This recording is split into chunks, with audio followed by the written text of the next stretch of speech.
All right, now that we're officially in 2022, let's make some predictions on what we see in the real estate market for this upcoming year. First thing is, yes, we are still going to have a shortage of homes on the market this year. I know you're tired of hearing this. We saw it all last year, even some of the year before, and we're still going to see it this year. Look, the housing crisis that happened about 14 years ago put a lot of new home builders out of business, and we didn't see them come back into the market for a while. And because of that, we saw less and less homes being built, where we're officially really feeling that pressure and really feeling that shortage. Now they're coming back and we're starting to get new construction homes built all around the place. But it's going to take time. It takes time to build houses, and not just one houses, hundreds and hundreds of houses, because that's really what we need to solve the shortage that we're having right now. So we are still going to have a shortage going into this year, and that's what we see at least right now. The second thing we see is interest rates are going to go up. This past year was a great year for interest rates. They were so low, and it was so economically good for buyers looking to buy a property this past year. The Fed already announced they're going to do some interest rate hikes this upcoming year, so we are going to see that pressure on the mortgage rates as well. So we are going to see some interest rate increases. I don't believe it's going to be that many. I don't believe it's going to be that high. We're still probably going to be in the mid threes, maybe mid to high threes. I don't think we're going to touch fours at all this year. So we should still see interest rates stay about 3 to 4%. We're just not going to hover around 3%, even less than that in the twos like we saw this past year. So just expect that interest rates are going to go tick up a little bit. And so what does that mean for the real estate market?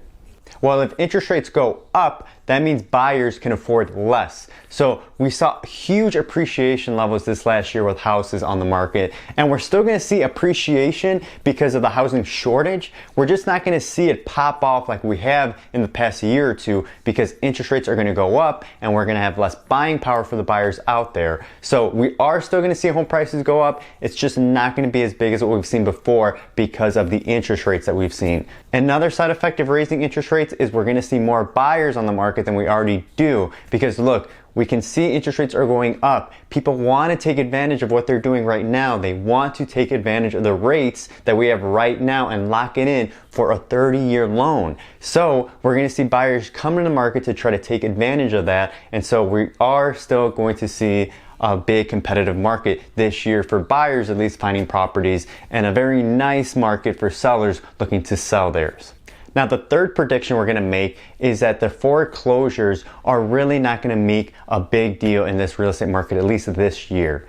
Look, we hear it all the time. I can't tell you how many people I hear from that say they can't wait for foreclosures, that when they come on back on the market, they're going to flood the market. There's going to be a ton of foreclosures and we're going to have so many more homes available. Look, that's really not going to be the case because of a couple reasons. Look, the first reason is banks were so quick to work with homeowners that they were able to modify their loan, refinance, whatever they could do to make sure they didn't run into foreclosure. So the amount of people actually in foreclosure is not as staggering as you would think. And not only that, but again, with how much equity people have gotten, they've been able to sell their home for more. They've been able to refinance and pull that equity out in order to pay back what they owed. So foreclosure numbers are really not going to be so tremendous that when they actually do hit the market, they're going to flood the streets and people are going to be dying for them. That's really not the case. And not only that, but with everything going on, the courts are going to be extremely backed up and they are going to take time to process any foreclosures that actually did come in the market.